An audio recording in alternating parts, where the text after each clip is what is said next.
محمد. اللهم انفعنا بما علمتنا وعلمنا ما ينفعنا وزدنا علما وبارك لنا في علمنا وارزقنا الإخلاص في القول والعمل كاملا وعلما نافعا لا ينسى وتوفيقا دائما وصحة ويقينا وعافية. اللهم افتح لنا كل خير، اللهم افتح لنا كل خير، اللهم افتح لنا كل خير. آمين يا رب العالمين. Alhamdulillah kaum muslimin rahimakumullah.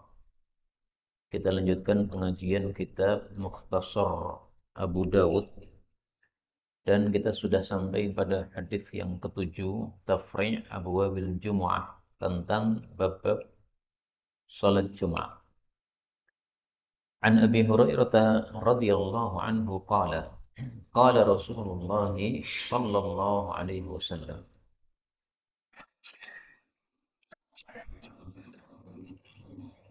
khairu yaumin, hari yang terbaik, tala'at fihi syamsu, yang terbit padanya matahari, yaumul jum'ah, adalah hari Jumat. Fihi khuliqa Adam, pada hari Jumat Nabi Adam diciptakan. Wa fihi uhbita, dan pada hari Jumat Nabi Adam diturunkan. Wa fihi tiba alaih, dan pada hari Jumat Nabi Adam diberi tobat.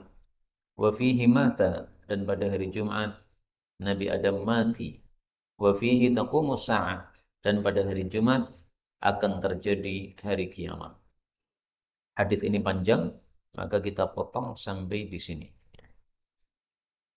Hadis ini menunjukkan bahwa hari yang terbaik, maksudnya dalam satu pekan, itu adalah hari Jumat. Hari yang terbaik maksudnya kebaikan-kebaikan yang ada padanya itu lebih banyak daripada hari-hari yang lain. Maka hari Jumat disebut hari yang terbaik karena padanya ada salat Jumat.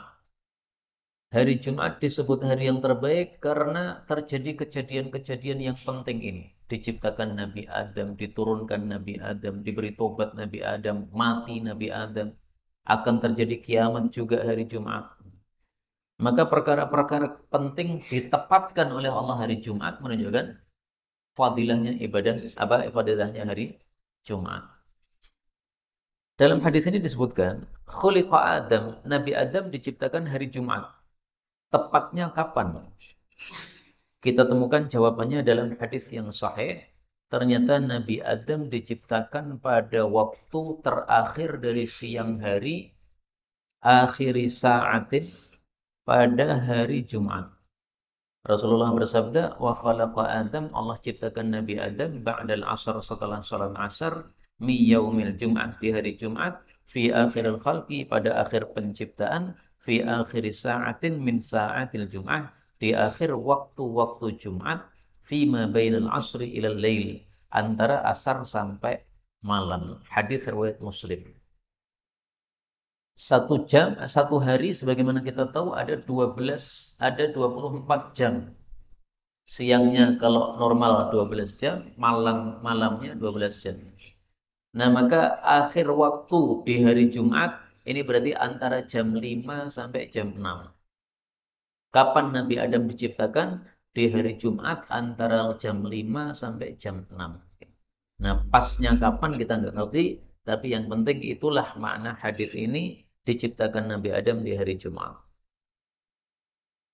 Fihi uhbita, pada hari Jumat Nabi Adam diturunkan, yaitu diturunkan dari surga ke bumi. Muncul pertanyaan, diturunkan dari surga ke bumi, ini kan kerendahan, bukan kemuliaan. Katanya tadi ini adalah kemuliaan hari Jumat. Ini kan bukan kemuliaan seperti ini. Maka jawabnya adalah, Nabi Adam diturunkan dari surga ke bumi, itu memang awalnya adalah hukuman, tapi akhirnya adalah kemuliaan. Seandainya Nabi Adam tidak turun ke bumi, beliau tidak akan menjadi seorang nabi. Tapi begitu beliau diturunkan ke bumi, maka setelah itulah kemudian dipilih menjadi nabi, maka di sini fadilahnya. Allah Subhanahu wa taala sebutkan tentang hal itu pada surat An-Nahl. Mohon maaf. Itu ada surat Thaha ayat 122. Wa asa Adam. Nabi Adam durhaka kepada pemeliharanya, maka dia pun salah. Tsumma ijtabahu rabbuh. Kemudian Allah memilih Nabi Adam sebagai nabi dan rasul. Nah, maka justru ini kemuliaan. Kalau Nabi Adam tetap berada di surga, dia tidak menjadi nabi dan rasul. Tapi karena diturunkan ke bumi, maka ada tugas dakwah di bumi sehingga menjadi nabi dan rasul. Pangkatnya naik dari orang biasa menjadi seorang nabi dan rasul. Maka kalimat ini tidak salah bahwa diturunkan Nabi Adam ini juga satu kemuliaan pada hari Jumat karena beliau menjadi seorang nabi. Wa fihi tiba alaih. Pada hari Jumat Allah terima tobatnya Nabi Adam, yaitu setelah Nabi Adam mengucapkan doa i'tiraf. Apa itu doa i'tiraf? Rabbana zalamna anfusana wa illam taghfir lana wa tarhamna lanakunanna minal khasirin. Wahai pemelihara kami telah menzalimi diri kami. Kalau engkau tidak ampuni dan tidak rahmati kami akan rugi. Nah, ini perkataan Nabi Adam yang menyebabkan Allah kasih tobat kepada Nabi Adam alaihissalatu wassalam. Okay.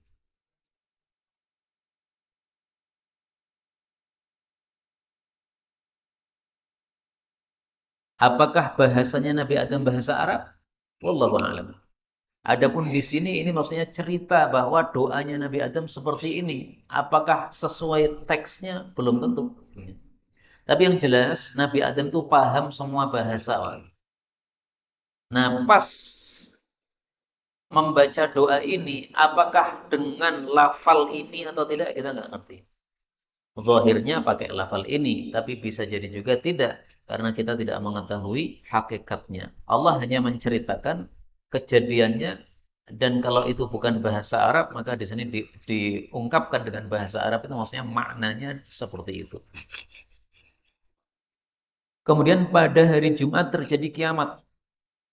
Karena itu Rasul bersabda, "Wa ma min dabbatin," tidak ada binatang melata, "illa wahiya musikhah," kecuali dia menunggu-nunggu yaumal Jum'ah, pada hari Jumat. Kapan nunggunya? Min hina tusbih, saat masuk waktu pagi, hatta tatlu'a syams, sampai terbit matahari, syafaqan minas sa'ah, karena khawatir terhadap kiamat. Illal jinna wal ins, kecuali jin dan manusia, mereka biasa saja pada hari Jumat. Jadi ini rahasia hari Jumat yang diungkap oleh Nabi kepada kita yang kita sebenarnya tidak tahu. Tapi kemudian diungkap oleh Nabi. Setiap hari Jumat, mulai masuk waktu subuh sampai terbit matahari, itu semua binatang yang ada di atas muka bumi ini semuanya nunggu-nunggu. Ini kiamat enggak? Kiamat enggak? Kenapa nunggunya sampai terbit matahari? Karena kalau matahari masih terbit dari arah timur, ini berarti masih belum kiamat. Sehingga begitu matahari terbit dari arah timur, mereka tenang semua. Tenang, enggak kiamat nih. Besok lagi begitu, Jumat berikutnya, mereka nunggu lagi. Dari mana terbit matahari? Nah, begitu terbit dari arah timur, mereka tenang. Oh, tenang. Yang selalu tenang itu adalah jin dan manusia. Ini setiap hari Jumat mereka nggak pernah mikir seperti itu. Santai aja. Hari Jumat yang dipikir apa? Masih aja mikir pasar, masih aja mikir pergi ke sana kemari. Kalau saya karena ada jadwalnya ke sini, maka Jumat pagi yang dipikir nanti persiapan untuk pengajian di sini. Tapi binatang-binatang yang lain semuanya takut terhadap kiamat ini sehingga setiap Jumat pagi mereka semuanya pada ketakutan. Wafihi, dan di dalam hari Jumat, sa'atun, ada satu waktu, la yusadifuha, yang tidaklah tepat pada waktu tersebut, abdun muslim, seorang hamba muslim, wahwa yusalli, ketika dia sedang berdoa, yas'alullaha hajah, meminta satu hajat kepada Allah Subhanahu wa taala, illa a'tahu iyyah, kecuali pasti akan diberi oleh Allah Subhanahu wa taala. Ini bicara tentang waktu mustajab pada hari Jumat. Waktunya sangat sedikit. Makanya Nabi mengatakan sa'atun, pakai tanwin. Tanwin salah satu fungsinya littaqlil, untuk menunjukkan sedikit. Jadi waktunya itu sedikit. Dan waktu ini tidak disebutkan oleh Nabi kapan. Sehingga para ulama berselisih pendapat sampai ada 40 pendapat. Kapan waktu doa mustajab di hari Jumat? Diperselisihkan, 40 pendapat. Dari 40 pendapat ini, yang paling populer adalah dua pendapat. Yang pertama, sejak imam duduk di atas mimbar, imam datang terus duduk di atas mimbar, kan? Nah, kemudian muadzin mengumandangkan adzan. Nah, sejak dari dia duduk di atas mimbar sampai selesainya sholat Jumat. Di waktu itu nanti akan melewati satu waktu mustajab. Tapi di mana kita nggak ngerti. Karena itulah biasanya ketika imam turun dari mimbar, imam duduk istirahat di antara dua khutbah, maka orang-orang pada doa. Kenapa? Bisa jadi pas istirahatnya imam ini, pas lewat waktu doa mustajab. Sehingga kita berdoa, doa mustajab. Boleh berdoa pada waktu tersebut. Karena imamnya sudah berhenti bicara. Tapi kalau imamnya masih bicara, kita jangan berdoa. Kita dengarkan khutbahnya imam. Begitu dia berhenti bicara, silahkan berdoa, nggak ada masalah. Oke.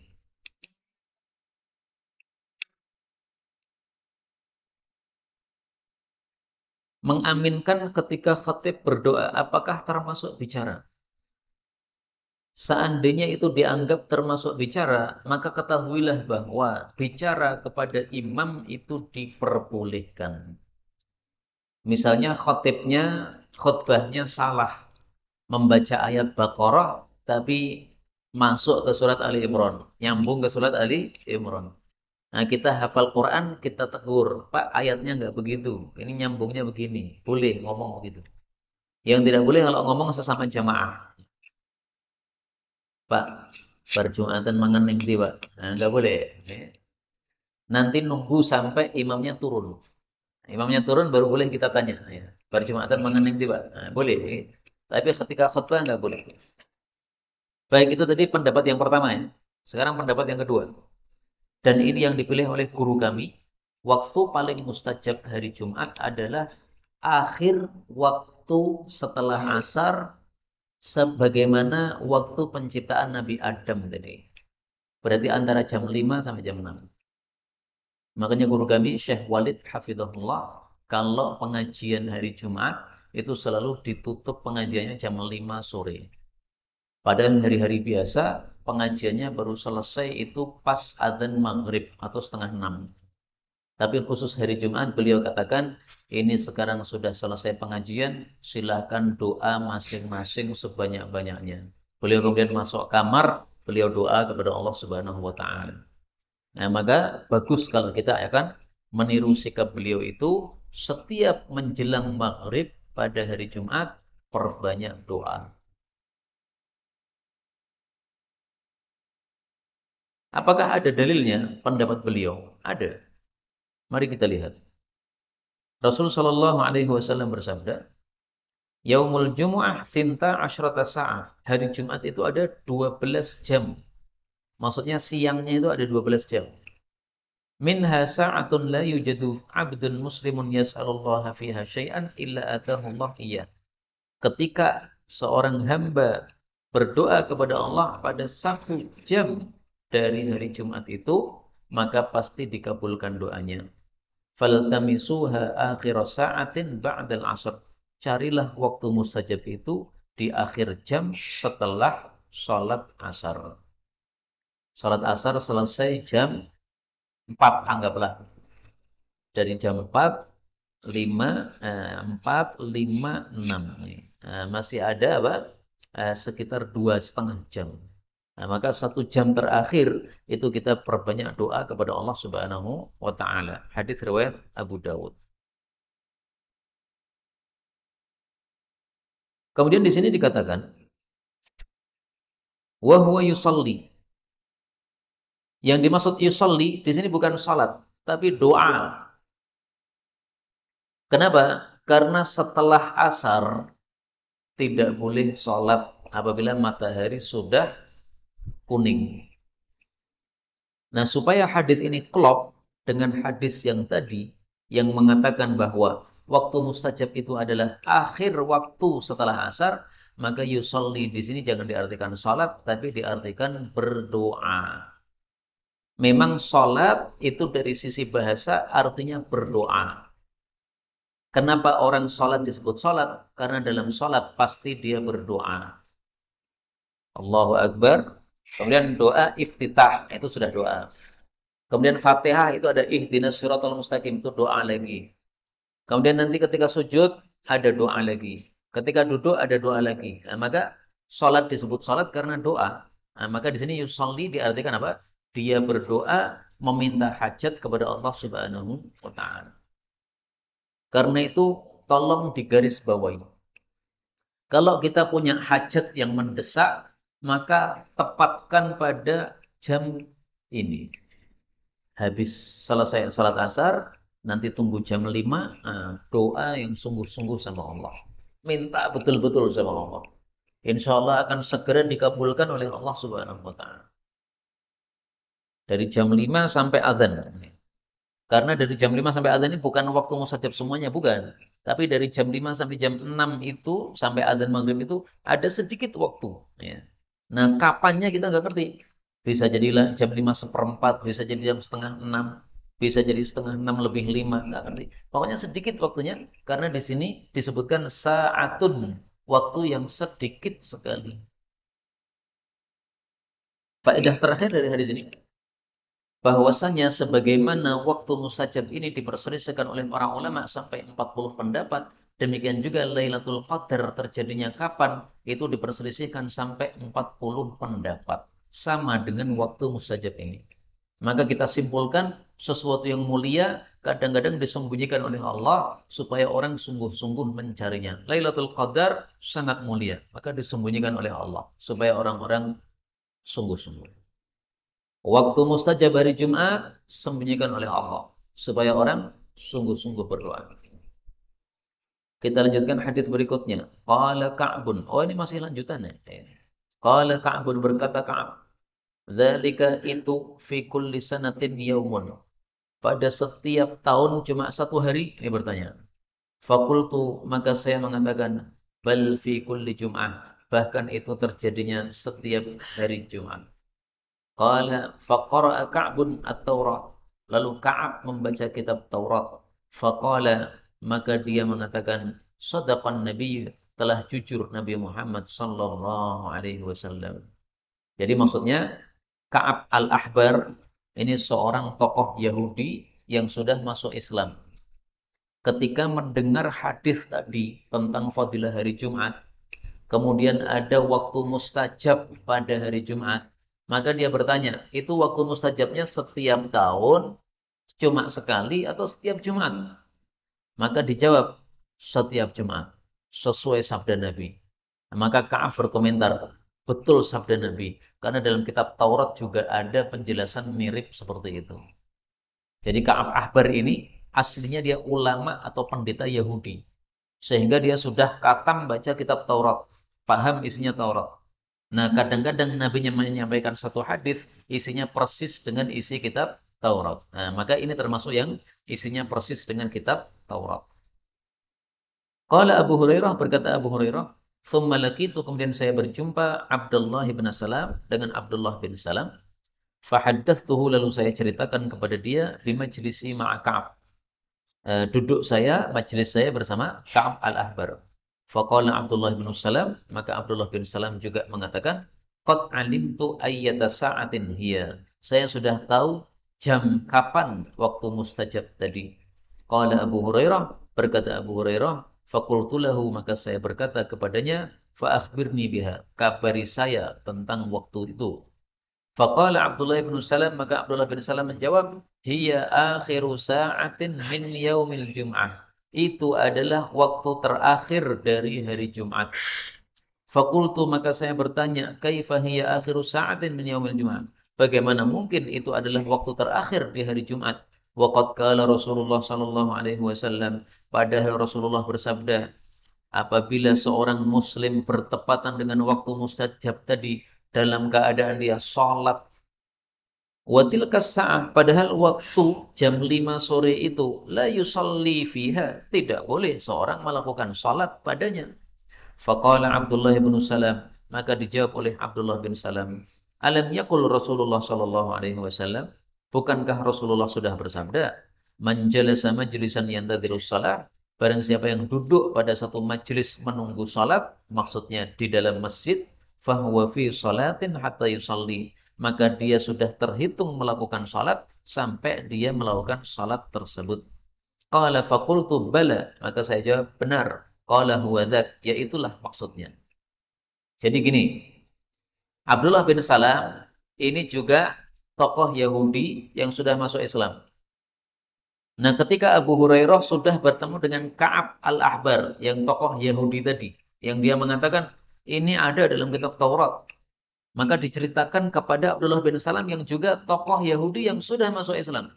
Hei Abdullah bin Salam, itu Ka'bul Ahbar ngomong seperti ini, bahwa dalam kitab Taurat itu ada penjelasan seperti itu.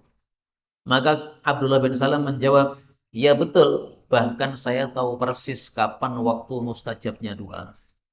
Waktu mustajabnya doa tersebut. Terus ditanya oleh Abu Hurairah, dia katakan itu adalah waktu paling akhir dari hari Jumat. Inilah sebabnya guru kami Syekh Walid memilih pendapat ini, karena pendapat ini selain satu hadisnya sahih, juga sesuai dengan penjelasan dari mantan pendeta Yahudi Abdullah bin Salam yang sudah mempelajari kitab Taurat, sehingga dia tahu dari ilmu yang dulu bahwasanya waktu tersebut adalah di akhir hari Jumat. Maka ditanya oleh Abu Hurairah, bagaimana mungkin kamu mengatakan waktunya adalah di waktu terakhir hari Jumat, padahal waktu itu adalah wa huwa yusalli, doanya dibaca pada saat sholat. Kan tidak boleh sholat setelah matahari kuning jam 5 itu kan sudah nggak boleh sholat. Nah, oleh Abdullah bin Salam dijawab bahwa orang kalau berada di masjid, duduk, menunggu sholat, maka sudah dihitung mendapatkan pahala sholat. Artinya doa mustajab itu dilakukan di masjid sambil nunggu azan maghrib. Maka kalau kita datang ke masjid jam 5 doa kepada Allah, karena kita nunggu sholat maghrib, maka sudah dihitung sholat maghrib. Sudah dihitung mendapatkan pahala sholat. Jadi posisi kita duduk di masjid padahal kondisinya bukan sholat, itu dapat pahala sholat. Itulah yang dimaksud oleh Nabi wa huwa yusalli menurut penjelasan Abdullah bin Salam.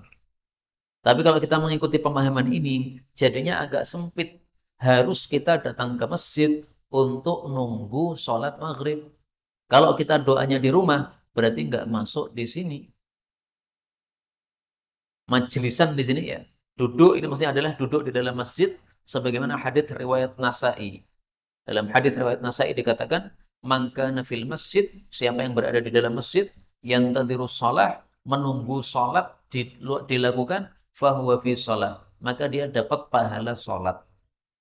Seperti sekarang ini, kita duduk di masjid. Untuk apa? Nunggu salat Isya. Berarti kita dapat pahala salat. Dari tadi jam 6 lebih seperempat sampai jam 7 kurang seperempat. Kita duduk 30 menit. Ini sama dengan sholat 30 menit. Makanya pengajian yang paling saya sukai itu adalah pengajian ba'da maghrib sampai isya. Satu, kita dapat ilmu. Dua, kita dibanggakan oleh Allah. Langit pintunya dibuka, Allah banggakan pada malaikatnya. Tiga, kita dapat pahala i'tikaf. Empat, kita dapat pahala sholat karena nunggu maghrib sampai isya. Fadilahnya besar sekali. Insya Allah tanggal 8 September saya disuruh mengisi pengajian ba'da maghrib sampai isya di masjid yang lain.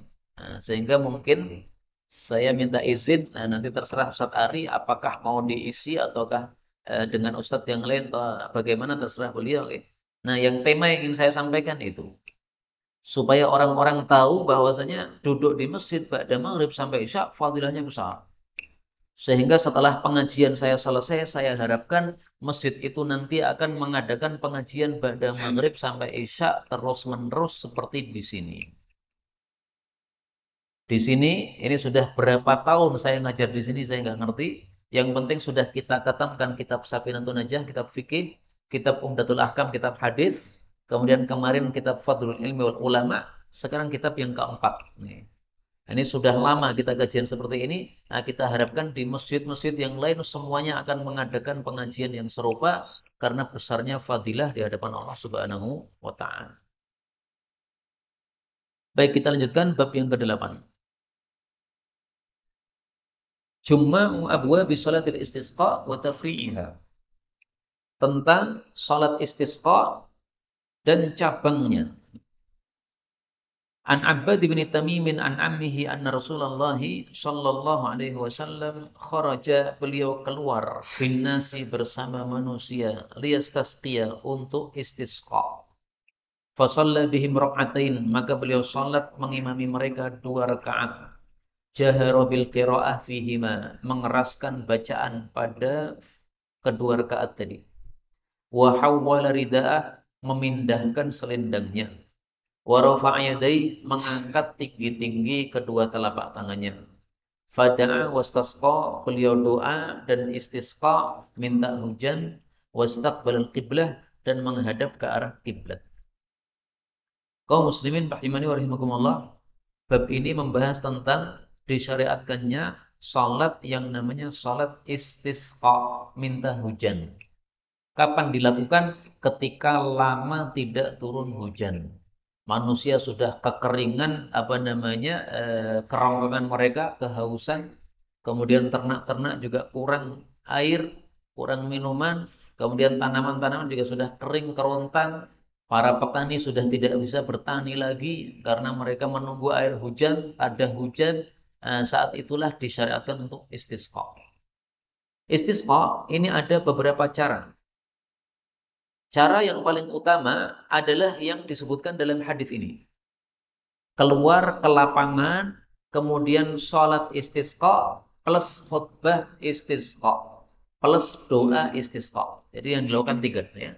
Sholat, khutbah, doa. Yang paling inti adalah doanya. Ini cara yang pertama, yang paling utama. Cara yang kedua, tidak usah ke lapangan, tapi cukup di masjid, dipaskan hari Jumat, paskan khutbah Jumat. Sehingga tidak perlu tambahan sholat karena sudah ada sholat Jumat. Tidak perlu ada tambahan khutbah karena sudah ada khutbah Jumat. Tinggal nambahi apa? Doa. Sholatnya sudah, khutbahnya doa. Sudah, berarti tinggal doa. Jadi Jumatan seperti biasa. Nah, pas di akhir khutbah, nanti mengangkat tangan begini. Biasanya kan khutbah Jumat kan doanya gini kan. Nah, ini karena istisqa, maka mengangkat tangan.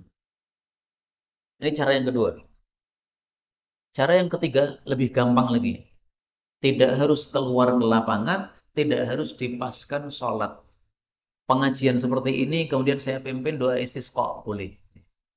Bapak-bapak, ibu-ibu, ini sudah lama tidak turun hujan, ini kasihan para petani butuh air hujan. Nah, mari kita doa kepada Allah, minta hujan. Angkat tangan tinggi. Boleh, okay? Berarti ada 3 cara. Okay? Cara paling utama yang pertama, kemudian cara paling gampang adalah yang ketiga. Tidak ada sholat, tidak ada khutbah, cukup doa saja sudah selesai masalah. Sholat istisqa ternyata dilakukan juga oleh nabi-nabi terdahulu. Mari kita lihat hadisnya. Disebutkan dalam kitab Bulughul Maram min Adillatil Ahkam. Bahwasanya Nabi Sulaiman alaihi salatu wassalam kharaja, keluar, yastasqi, untuk istisqa. Lalu Nabi Sulaiman melihat seekor semut yang berbaring menghadap ke arah kiblat. Ke arah apa? Ka'bah. Ke arah langit. Sambil mengangkat tangan-tangannya ke langit. Jadi tangannya diangkat. Dia mengucapkan, Allahumma inna khalqan min khalqik. Ya Allah, kami para semut juga makhlukmu. Laisa bina ghinan an suqyak. Kami sangat butuh kepada air yang engkau turunkan. Maka Nabi Sulaiman mengatakan, silahkan pulang.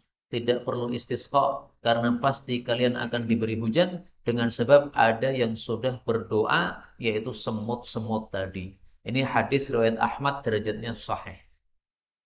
Jadi istisqa sudah ada sejak Nabi Sulaiman alaihissalam. Dan mungkin dari hadis inilah kemudian mazhab Syafi'i berpendapat sholat istisqa bagus membawa ternak-ternak dibawa ke lapangan. Jadi yang dibawa ke lapangan tidak hanya bapak, ibu, anak, tidak. Tapi kucingnya dibawa. Karena kita ini penuh dengan dosa. Barangkali kita doa tidak dikabulkan oleh Allah. Karena dosa kita. Tapi kucing kita bawa, maka Allah melihat kucing, kasihan kucing ini dikasih hujan. Dibawa yang punya kambing-kambing dibawa ke lapangan untuk istisqa. Yang punya sapi-sapi diseret ke lapangan untuk apa? Istisqa.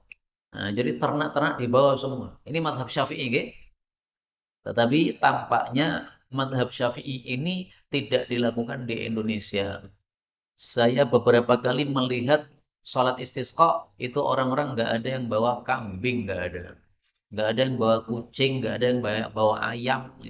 Nah itu kalau mazhab Syafi'i dibawa semua ternak-ternak itu. Untuk supaya doanya lebih mustajab. Kemudian dari hadis ini kita ambil beberapa faedah. Faedah pertama, yang dimaksud kharaja keluar, yaitu keluar ke lapangan, tempat yang terbuka, tanah lapang. Maka sholat istisqa lebih baik di tanah lapang. Yang dimaksud rakaataini, 2 rakaat, ini diperselisihkan oleh para ulama. Apakah 2 rakaat ini sama dengan 2 rakaat biasanya, ataukah sama dengan sholat id? Ada takbir 7 sama takbir 5. Maka silahkan ikuti imamnya. Kalau imamnya takbir 1, ikut takbir 1 saja. Kalau imamnya ada yang takbir 7 dan 5, maka apa? Ikuti takbir 7 dan 5. Karena memang diperselisihkan oleh para ulama.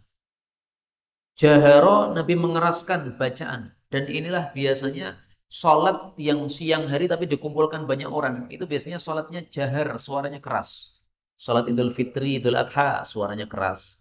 Sholat Jumat, suaranya keras. Sholat gerhana matahari, suaranya keras. Padahal siang hari. Kenapa? Karena mengumpulkan banyak orang. Coba kalau kita sholat gerhana, lamanya 1 jam, tapi imam tidak bersuara sama sekali. Betapa susahnya kita. Berdiri 1 jam tapi nggak mendengar apa-apa. Nah, makanya Alhamdulillah, Allah mengajarkan kepada kita sholat gerhana, sholat istisqa, ini semuanya bacaannya dikeraskan, sehingga meskipun sholatnya lama, kita masih bisa menikmati karena adanya bacaan imam yang bisa kita dengarkan. Hawwala rida'ah, Nabi memindah selendang. Selendang kan ditaruh di sini. Nah, ini yang bagian kanan pindah ke kiri, yang bagian kiri pindah ke kanan, dibalik. Tujuannya apa? Tujuannya adalah tafaulan. Apa itu tafaul? Tafaul mengharapkan kebaikan dari perbuatan yang kita lakukan. Ini pindah sorbannya atau apa namanya selendangnya, maka dengan itu kita berharap kondisi akan diubah oleh Allah. Sekarang kering, maka nanti akan diturunkan hujan. Nah, seperti itu namanya tafaulan. Tafaulan itu disyariatkan. Makanya sebagian ulama kontemporer ada yang mengatakan, kalau datang bulan Muharram tahun baru, silahkan minum susu. Kenapa? Tafaulan, supaya hati kita sebersih susu. Boleh enggak seperti itu? Boleh. Tapi jangan sekali-kali meyakini itu sunnah Nabi. Tahun baru ngombe susu. Enggak ada sunnah Nabi seperti itu. Tapi boleh enggak? Boleh. Silahkan bulan Muharram, tahun baru, cari susu sapi. Kenapa diminum? Diminum dalam keadaan tafaulan. Mengharap bahwasanya hati kita tahun ini akan dibersihkan oleh Allah. Seperti di sini Nabi juga tafaulan. Beliau pindah supaya apa? Kondisinya berubah. Nah, di sini Nabi memindah rida, selendang. Orang Indonesia tidak pakai selendang, Pak. Pakainya baju gini, apakah bajunya juga dibalik? Oh, nggak bisa. Makanya sebagian ulama kemudian mengatakan, silahkan dibalik pecinya. Nah, boleh. Tapi sebagian lagi ulama mengatakan, enggak, ini khusus selendang. Kalau tidak pakai selendang, nggak usah balik apa-apa. Misalnya kacamata, bisa nggak dibalik? Nggak bisa dong, ya. Malik malah elek ini. Nah, jam misalnya kita bawa di tangan kanan, pindah, dipindah tangan kiri. Nah, tapi lebih baik kita sesuai Nabi saja. Selendang yang dipindah. Karena itu kalau istisqa ya kita bawa selendang, taruh ke sini. Sehingga nanti yang bawa selendang bisa mengamalkan sunnah ini. Dan ini dilakukan oleh imam plus makmum semuanya. Tidak hanya imam. Memang di sini yang melakukan Nabi ya. Tapi dalam hadis yang lain riwayat Ahmad disebutkan wahawwalu rida'ah. Orang-orang juga ikut mengubah selendang mereka, ikut-ikutan Nabi. Kemudian rafa'a yadayhi, mengangkat tangan, ini maksudnya mengangkat tangan tinggi-tinggi sampai terlihat putih ketiak. Sebagian ulama berpendapat mengangkatnya bukan begini, tapi gini. Tapi saya lebih suka, jadi seperti orang berdoa, tapi saking tingginya akhirnya, begini. Ya berdoa begini juga ada apa namanya dalilnya. Karena disebutkan dalam hadis yang sahih bahwa Nabi menghadapkan punggung telapak tangannya ini ke arah langit. Tapi maksudnya gimana itu yang diperselisihkan. Apakah begini? Ataukah karena saking tingginya sehingga begini? Maka otomatis ini menghadap ke arah langit. Dan itu menurut saya yang lebih masuk akal. Masa doa kayak gini, kayak wong nabo gandulan. Tapi kalau ada orang doa seperti itu silahkan. Memang ada pendapat ulama begitu. Kemudian istaqbalal qiblah. Beliau menghadap ke arah kiblat. Jadi prosesnya gini. Naik mimbar, kemudian ceramah nggak usah lama-lama. Nabi ceramahnya cuma 4 kalimat. Habis itu isinya doa sampai terakhir.